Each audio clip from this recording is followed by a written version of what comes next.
사랑과 은혜가 풍성하신 하나님 아버지, 오늘 새벽에도 우리를 깨워 주님의 보좌 앞에 서게 허락하시고 기도로 하루를 시작하게 허락하여 주시니 참으로 감사드립니다. 무엇보다 설 명절의 모든 여정을 무사히 지켜주시고 마치게 하신 은혜를 감사드립니다. 그러나 분주함 속에서도 마음이 흐트러지고 말과 태도로 서로 상하게 했던 순간들이 있었다면 주님의 긍휼로 용서하여 주시옵소서. 흩어진 마음은 다시 모아주시고 가족과 이웃을 향한 사랑이 회복되게 허락하여 주시고 서로를 이해하고 돕는 화평의 열매가 우리 가운데 맺히게 허락하여 주시옵소서. 특별히 어제는 제수요일로 사순절의 길을 우리에게 열어주시니 감사드립니다. 오늘 사순절 둘째 날을 맞아요. 우리의 시선을 다시 십자가로 돌이키게 허락하여 주시옵소서. 우리의 경건이 겉모습에만 머무르지 않게 허락하여 주옵시고 마음 깊은 곳을 비춰주셔서 숨겨진 죄를 미워하고 주님의 은혜를 더욱 사모하는 회개 자리로 인도하여 주시옵소서. 더욱이 이번 사순절을 통해서 말씀 묵상과 기도로 주님께 더욱 가까이 나아가게 허락하여 주옵시고 나눔과 섬김으로 예수 그리스도의 사랑을 삶으로 드러내게 주님 우리와 함께하여 주옵소서. 특별히 다음 세대들을 위해 기도드립니다. 새로운 환경과 여건들 앞에서도 두려움과 비교에 붙들리지 않게 허락하여 주옵시고 무엇보다도 주님 부어주시는 평안으로 마음을 지키며 은혜의 길을 잘 감당하게 허락하여 주옵소서. 또한 성도들의 가정과 일터에도 은혜를 더하여 주시기를 간절히 원합니다. 각 가정에는 화목과 회복과 주님께서 부어주시는 평강을 부어주시옵소서. 일터마다 정직과 성실로 맡겨진 책임을 잘 감당하게 허락하여 주옵시고 주님께서 여시는 길을 따라 형통을 누리며 나누게 허락하여 주옵소서. 더욱이 받은 복을 이웃을 향한 나눔과 섬김으로 흘러 담당을 넘는 우리 교회에게 주님 은혜 베풀어 주시옵소서. 특별히 주님 몸과 마음의 질병으로 고통당하는 환우들을 긍휼히 여겨주시기를 간절히 원합니다. 주님의 치유의 손길로 아프고 상하고 찢긴 곳을 회복을 인도하여 주시옵소서. 치료 과정 가운데 낙심하지 않게 붙들어 주시고 의료진들에게는 지혜를 더하여서 속히 회복되게 주님 은혜 베풀어 주옵소서. 깨어지고 멀어진 관계들도 있습니다. 주님의 사랑 안에서 회복되게 허락하여 주옵시고 용서와 화해의 길을 열어 주시옵소서. 상한 마음에는 위로를, 지친 영혼에는 새 힘을, 흔들리는 믿음에는 다시 일어설 담대함을 더하여 주옵소서. 주님 이제 말씀 앞에 서려 합니다. 우리의 마음을 열어주셔서 하나님의 음성을 듣게 허락하여 주옵시고 말씀이 그저 지식으로 그치지 않고 하나님의 말씀의 순종의 삶으로 이어지게 허락하여 주옵소서. 이 모든 간구를 우리를 구원하신 예수 그리스도의 이름으로 기도드립니다. 아멘. 오늘 우리에게 주신 하나님의 말씀은 요한복음 6장 41절 말씀부터 59절까지의 말씀입니다. 요한복음 6장 41절부터 59절까지의 말씀입니다.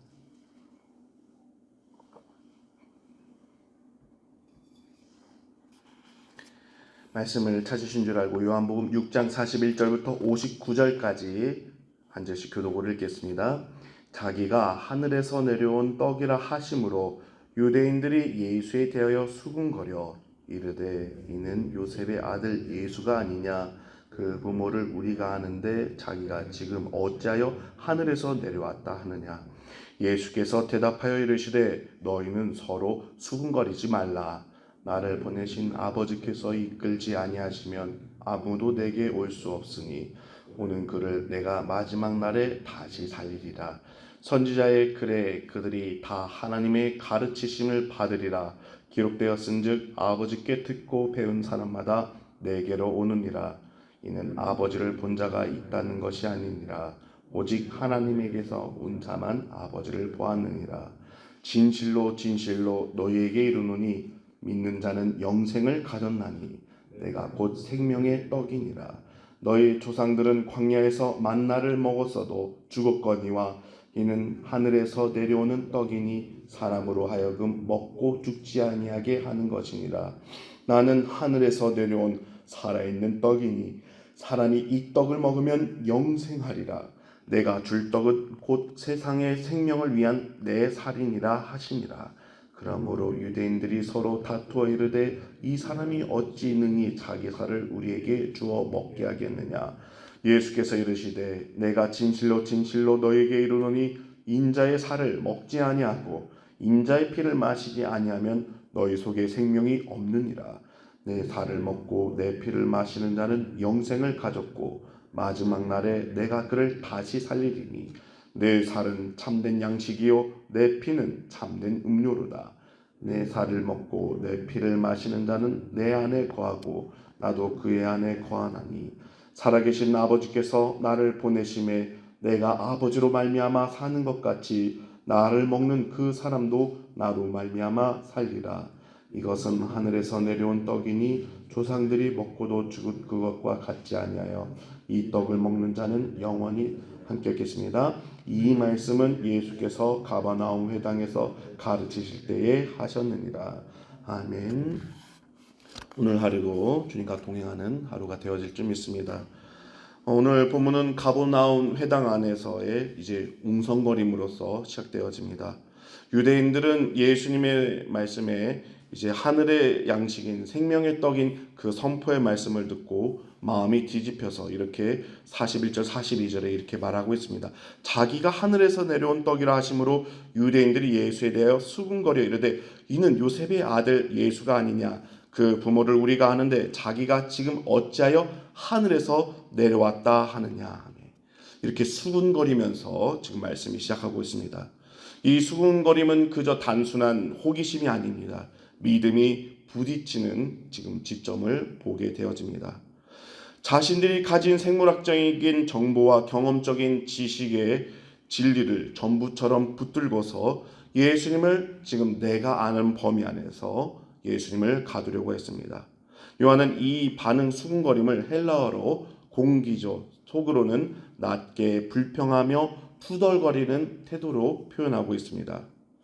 이것은 철학자 마틴 부버의 말처럼 대상을 내 지식 안에 가두고 규정해버린 관계는 나와 그것과의 관계가 됩니다. 즉 유대인들에게 예수님은요 인격적으로 대면할 대상이 아닌 그저 나사렛 목수의 아들이라는 설명 가능한 그 대상에 불과했습니다. 그래서 정작 눈앞에 계신 예수 그리스도의 실제를 만나지 못한 채 그저 익숙함에 나온 판단과 불평에 머물러 있는 유대인들의 모습을 보게 되어집니다. 네, 유대인들의 말이 사실이기도 합니다. 그 예수님의 부모도 알고 예수님과 함께 어떤 삶을 살았는지도 알고 있습니다. 그런데 문제는 그 사실이 문제가 아닙니다. 그 사실로 예수님의 그 모든 것을 규정하려고 하는 이 태도가 문제인 것입니다. 오늘 말씀 가운데서 우리는 출애굽기의 장면을 떠오르게 됩니다. 광야에서 이스라엘이 하나님을 향해서 원망하면서 웅성거렸던 것처럼 지금 회당에도 사람들이 하늘의 떡을 눈앞에 두고도 수군거리고 있습니다. 그들에게는 하늘에서 내려왔다는 예수님의 말씀이 은혜가 아니라 오히려 모욕으로 느끼게 되었습니다. 사랑하는 성도님들, 믿음의 가장 큰 장애물은요, 사실 알지 못하여서 장애가 되는 것이 아니라 오히려 익숙하고 자만하게 될 때 우리 신앙의 장애물이 되는 것이 많습니다. 내가 아는 만큼만 하나님께서 역사하시겠지, 내가 알고 경험했던 만큼만 하나님께서 은혜 베푸시겠지라는 이 제장하려는 마음이 오히려 은혜의 문을 닫게 만듭니다. 이처럼 신앙의 최대 적은 알지 못해서가 아니라 오히려 잘못된 알미, 잘못된 경험이, 내 생각과 내 능력이 오히려 신앙의 결실을 맺지 못하게 하는 것을 우리가 알게 되어집니다. 그러나 살아계신 우리 예수님께서는 그 좁고 그 낮은 틈조차도 그 틀을 깨뜨리시며 예수님께서 어떤 분이신지를 분명히 밝히고 계십니다. 오늘 본문은 이렇게 요약합니다. 예수님께서는 하늘에서 내려온 살아계신 떡이시며 그 떡을 먹는 길은 곧 예수님을 믿어 예수님과 연합하여 영생을 얻는 길임을 오늘 말씀을 전하고 있습니다. 이어서 43절에 44절까지 말씀을 읽겠습니다. 예수께서 대답하여 이르시되 너희는 서로 수군거리지 말라. 나를 보내신 아버지께서 이끌지 아니하시면 아무도 내게로 올 수 없으니 오는 그를 내가 마지막 날에 다시 살리리라. 지금 다시 말씀드리면 유대인들의 분위기는요, 수군수군거리는 그런 상황 가운데 예수님께서는 인간적인 논리나 설득이나 이야기를 하실 것이 아닌 하나님의 주권적인 말씀을 선포하십니다. 그렇습니다. 믿음은 우리의 감정을 통하여서, 우리의 논리를 통하여서 결실을 맺힌 것이 아니라 하나님 아버지의 말씀이 우리를 살리시며 우리의 마음을 움직이셔서 예수 그리스도로 오게 하시는 하나님의 구원의 역사가 바로 믿음의 길인 줄 믿습니다. 그런 가운데 45절에 예수님께서 말씀하십니다. 선지자의 글에 그들이 다 하나님의 가르치심을 받으리라. 기록되었은즉 아버지께 듣고 배운 사람마다 내게로 오느니라 말씀하십니다. 신앙은 그렇습니다. 내 의지의 결단 이전에, 내 생각과 내 감정 이전에 먼저 하나님의 이끄심이 있었다는 지금 말씀을 하고 계신 것입니다. 마치 자석이 쇠붙이를 끌어당기듯이 이성이 서로 사랑으로, 매력으로 이제 강력한 사랑의 공동체가 되는 것처럼 이렇게 하나님의 강력한 은혜로 구원은 전적으로 하나님의 주권적인 초대한 가운데 우리가 신앙의 은혜의 믿음의 발걸음을 걷게 허락하심을 오늘 말씀하고 계십니다. 그래서 46절에 예수님께서 한 가지를 더 분명히 말씀하십니다. 이는 아버지를 본 자가 있다는 것이 아니라 오직 하나님에게서 온 자만 아버지를 보았느니라 말씀하십니다. 그렇습니다. 하나님께로 가는 길은 오직 한 길인 줄 믿습니다. 바로 예수 그리스도, 살아계신 예수 그리스도께로 가는 것이 하나님께로 나아가는 길인 줄 믿습니다. 구원의 길은 오직 한 가지인 줄 믿습니다. 어느 사람의, 어느 경험의, 어느 지식과 능력이 아닌 예수 그리스도께로 나아가는 길이 참된 구원의 길인 줄 믿습니다. 이어서 예수님께서 자신을 광야의 만나와 대조하시면서 살아있는 떡의 본질을 밝히십니다. 이스라엘 조상들은 하늘에서 내려온 신령한 양식인 그 만나를 먹고도 결국 죽었습니다. 만나를 먹었을 때는 육신의 생명을 잠시 연장할 뿐이지 인간의 근본적인 죽음의 문제를 해결하지 못하였습니다. 그러나 예수님께서는 이제 51절에 내가 줄 떡은 세상의 생명을 위한 내 살이라고 말씀하십니다. 이는 향후 십자가에서 찢기실 예수님의 몸을 예표하고 있습니다. 그래서 예수 그리스도께서 생명의 떡이 되시는 이유는 그분이 단순히 좋은 말씀을 전하시고 놀라운 능력과 기적과 이적과 여러 능력을 행하여서가 아니라 우리를 끝까지 사랑하시고 강력한 그 사랑으로 우리를 대신해서 죽으심으로 자신의 생명을 우리에게 양식으로 내어주신 예수 그리스도이기 때문에 우리는 예수님을 통하여 참 생명을 얻게 되어진 줄 믿습니다. 이 떡을 먹는 자는 세상의 결핍과 죽음의 공포를 넘어서 영원한 생명을 소유하게 되어질 줄 믿습니다. 그래서 이 영원한 생명은 단지 미래에만 있는 것이 아닙니다. 요한복음을 통한 이 영생이라는 개념은 지금 시작되는 생명입니다. 동시에 예수님께서 44절에 마지막 날에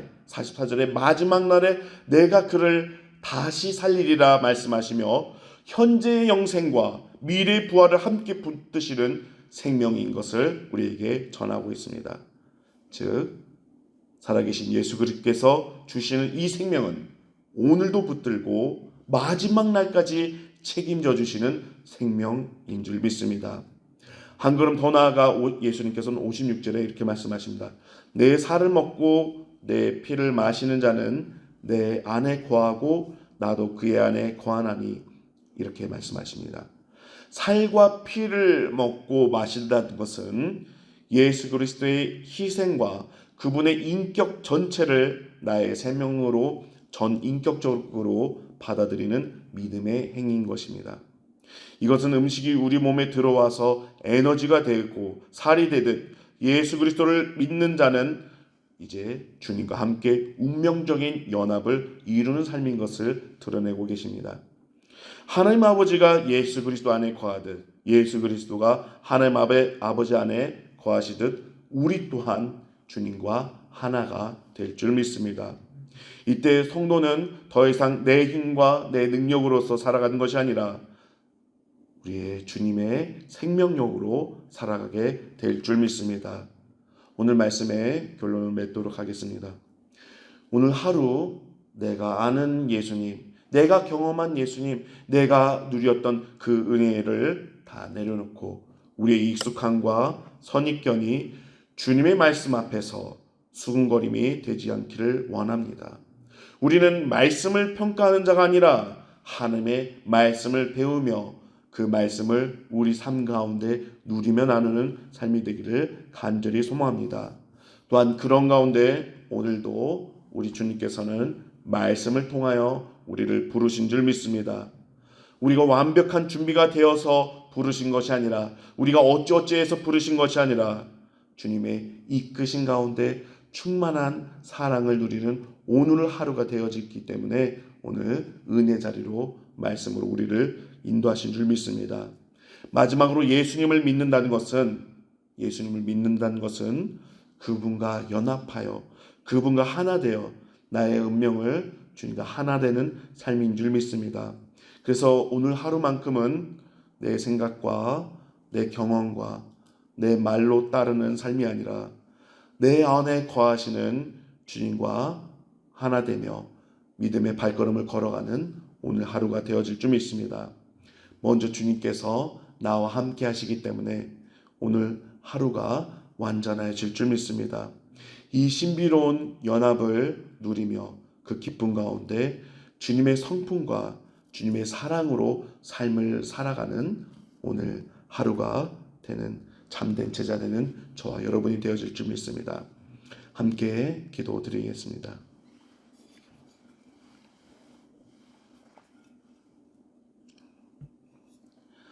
은혜로 우리를 부르시고 생명을 채우시는 하나님 아버지, 우리의 짧은 지식과 편견으로 주님의 오묘하심과 섭리를 다 아는 것처럼 말씀 앞에 수근거리고 우리의 완악하였던 마음을 주님 용서하여 주시옵소서. 말씀 앞에서 겸손히 주의 말씀을 따르는 삶이 되게 허락하여 주옵시고, 주의 은혜 가운데 하나님의 사랑을 풍성히 누리며 나누는 삶이 되게 주님 우리와 함께하여 주옵소서. 진정으로 주님, 주의 살과 피를 먹고 마심으로 주님과 하나 되기를 간절히 원합니다. 우리의 일상 속에서 나의 감정과 나의 생각과 나의 행함이 아닌 예수 그리스도로 말미암아 살아가는 손과 살아가는 발걸음이 되도록 주님 우리를 사용하여 주옵소서. 우리가 걸어가는 곳곳마다 온전히 예수 그리스도의 향기가 되게 허락하여 주옵시고, 우리를 통하여 어두운 곳에 빛을 비추도록 주님 우리를 사용하여 주시옵소서. 마지막 날에 우리를 다시 살리실 부활의 소망을 붙듭니다. 어느 고난과 어느 결핍 속에서도 생명의 떡이신 주님을 붙들며 주의 은혜를 나누는 저희가 되도록 주님 우리를 사용하여 주옵소서.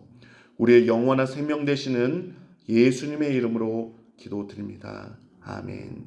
주님께서 가르치신 기도로 예배를 마치겠습니다. 하늘에 계신 우리 아버지, 아버지의 이름을 거룩하게 하시며 아버지의 나라가 오게 하시며 아버지의 뜻이 하늘에서와 같이 땅에서도 이루어지게 하소서. 오늘 우리에게 일용할 양식을 주시고 우리가 우리에게 잘못한 사람을 용서해 준 것 같이 우리 죄를 용서하여 주시고 우리를 시험에 빠지지 않게 하시고 악에서 구하소서. 나라와 권능과 영광이 영원히 아버지의 것입니다. 아멘.